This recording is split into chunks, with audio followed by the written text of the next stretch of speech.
So, welcome to the Arcane Odyssey Q&A. Or so-called Q&A for 100 subscribers. Yippee! Finally out after a couple weird videos.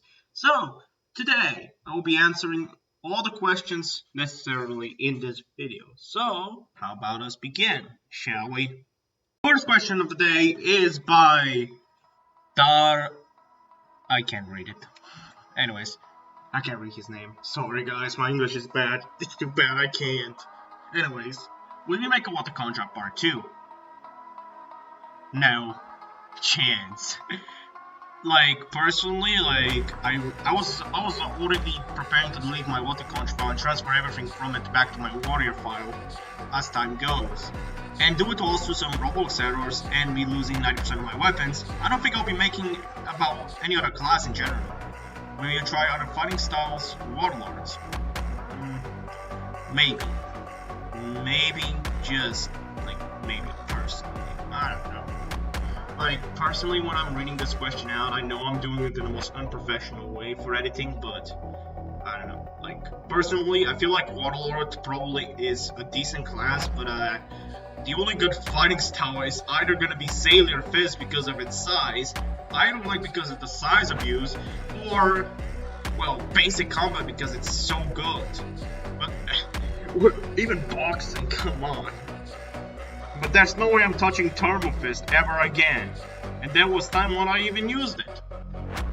Anyway, point still stands. Anyways, why don't you like Acid Conjurer, and what do you think of Warlord classes? Well, first, Acid Conjurer, that shit was meta during Dark Sea. Personally, I dislike it. I feel like that thing needs a nerf alongside any other dot class, and more rebalances before it even becomes a fair class to fight against. In Warlock classes, even though despite the stun nerfs, they still are brain dead as hell, and they still abuse their size as much as possible. And especially their metal Iron Leg and, well, metal boxing, both are meta.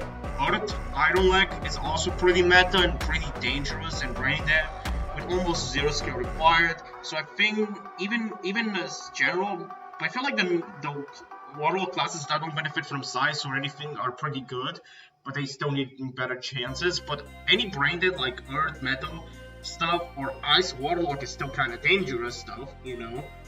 And the size abuse, I feel like Warlock is still meta, and despite all, I don't think it's ever gonna drop out from the meta unless they do another toned down nerfs for Warlock, which is possible, but I don't see a reason why they would do it now.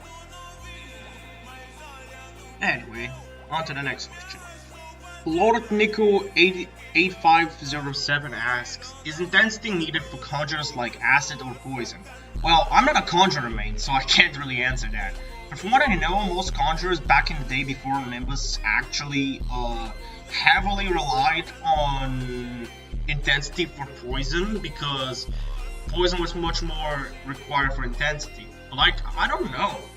Personally, from a mage standpoint, you would need intensity for poison because you're using plasma or something. But not much can be said about it. I don't really know much about that, and I can't really answer a lot. All I know is that the intensity is not necessary for conjurer to be good if you use acid or poison. But that's just my opinion. Alright, on to the next question. Z_APH. I can't even read it. Sorry, my bad. Anyways, I'm just gonna call them Z. They ask, what fighting style do you like the most? I say my favorite fighting style must be Sailor Fist for Berserker reasons. But I don't like, in my opinion, is the worst one. If you ask about which fighting style I hate I don't like personally. Metamancing in so right. Anyway. But Sailor Fist is a pretty alright fighting style, has a pretty well taught, made system where you need seawater to increase your damage and stuff with it and use it more efficiently, blah blah blah, etc. Personally, Sailor Fist. But personally I'm debating between basic combat and Sailor Fist. Next question. Totally Error or No asks, what magic do you like the most? Well, fire magic. Let me be real. It's the only magic that I cannot really complain about or dislike. Even for Conjurer, I would rather make a fire conj, or I'll replace my water conj or something with that. But it's fire. Like, it's the most balanced magic in the game. Personally, I really enjoy burning stuff down to the ground and being an arsonist in AO. But what can I tell you? That's it. Anyways, on to the next question. Playful What Else asks, what other games do AU players like? Well, I'm an AU player, but I can't really answer for everyone, so I will only say what games I like. Personally, I do like Dungeon Quest. It's a game that I used to play in the past before AO, before I even became an AO player. It's a pretty alright game, to be honest. Nothing too crazy. It's just a dungeon game. It's pretty good, in my opinion, and y'all should give it a try. Have time.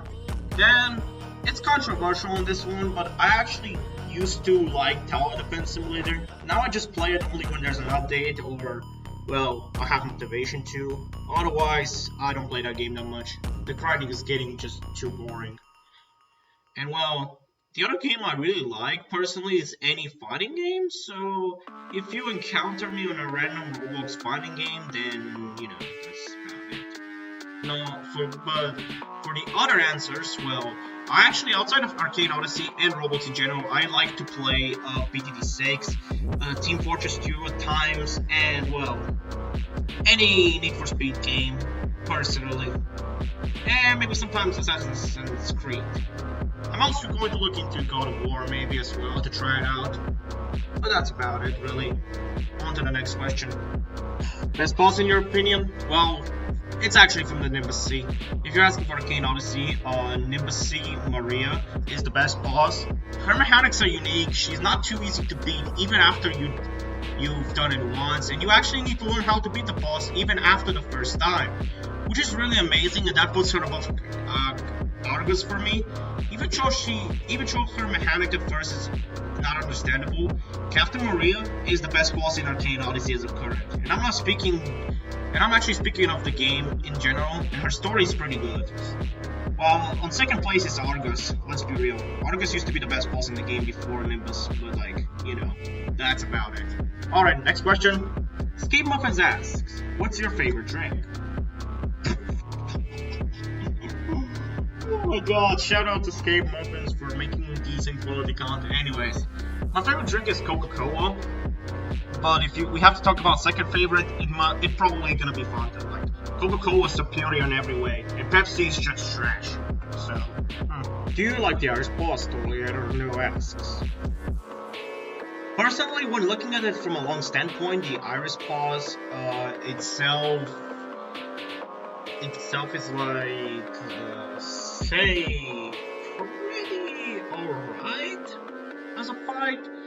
It does have its difficulty increase from Shura, but it's also not really a difficulty increase. Personally, she's like the worst boss in the game in my opinion to fight, because if you can just blast her with a flintlock from afar or use spam magic M1s as of current, you're gonna see how easy she is comparing to Shura. Like, Shura at least gives you some of a challenge, but Iris is just not really good of a boss fight. They have to rework the boss fight in my opinion to fit with the difficulty of the story, you know? Like, right now, personally, she's the worst boss in the game, in my opinion. Otherwise, lore-wise, her character is alright and nothing wrong with it. Anyway, next question. Alright, Jake asks, best weapon?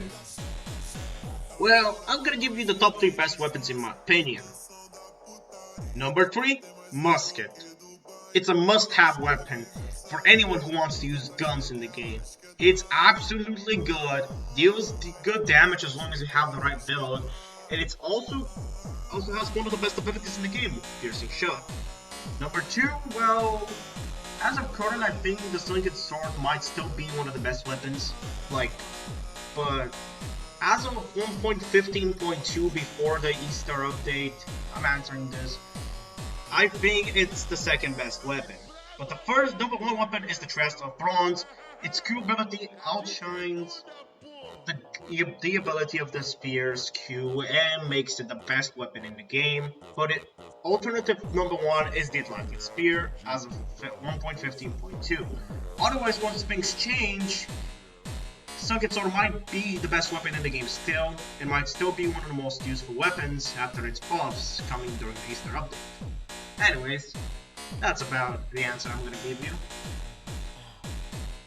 So, I hope you enjoyed the video, and I want to say that my answers for certain questions related to the game, like balances and which is best, which is worst, may change depending on what the developers do, such as the best weapon might change because of, you know, update balance changes and stuff. Who knows what the developers are gonna do? All I know is that when they start doing it, the changes are probably gonna be very noticeable during the next few updates. As it is, we still got one more update before the full release, and I want to say that I might be doing another Q&A probably by the end of the month or somewhere after the Empires update to answer up the questions which are needed to answer. Otherwise, I hope you enjoy the content that's to come, and well, see you all soon.